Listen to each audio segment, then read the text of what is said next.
I'm going to speak about the consequences of abuse of power under the guise of health, set out by the WHO framework that local governments take upon themselves to implement.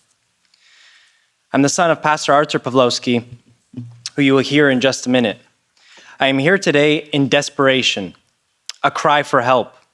I would like to stand here and tell you all the things about freedom and democracy that I like, but I no longer know those things. They have been taken away from us Canadians. Canada has fallen. We no longer have freedom of religion or freedom of speech or the right to protest or assemble or associate or express ourselves or have free media or disagree with the government. Anyone who does so is arrested, charged, and jailed as political dissidents. My father was just found guilty of inciting mischief for giving a sermon to the truckers when they went and stood for our rights in 2022. A Christian sermon that referenced the solidarity movement was criminal in our government's eyes. A charge that has a penalty of up to 10 years in prison.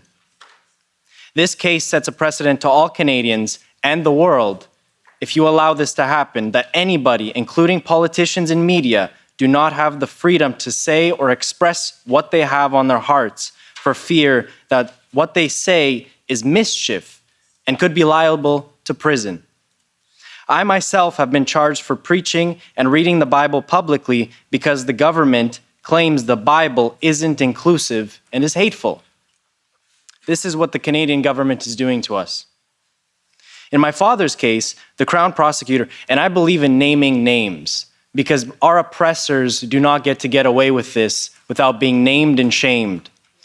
So the Crown prosecutor, Stephen Johnston, and Judge Gordon Crink claimed that when Pastor Artur, my father, referenced the solidarity movement in his 19-minute sermon, it was an act of mischief against the government. The very solidarity movement that this parliament reveres and has placards about all over the building. The peaceful movement that broke the Iron Curtain and repelled the communist hold on Europe. The movement the Canadian government condemns and says is unacceptable.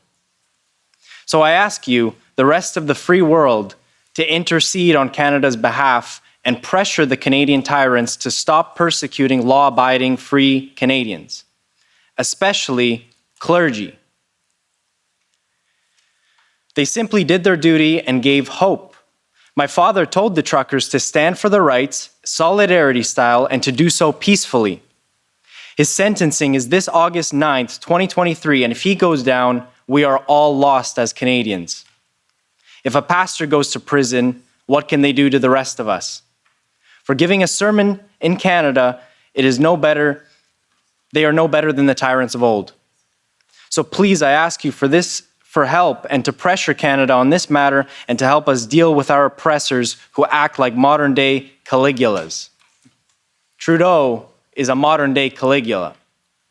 We cannot allow these mad emperors to run mad. And remember, all of this is being done under the guise of health, safety, and protecting us. By stripping our rights and ushering in tyranny, we must not allow Canada to treat its citizens, and especially clergy, this way. The WHO has structured a way to take away our rights, and our local governments are doing that.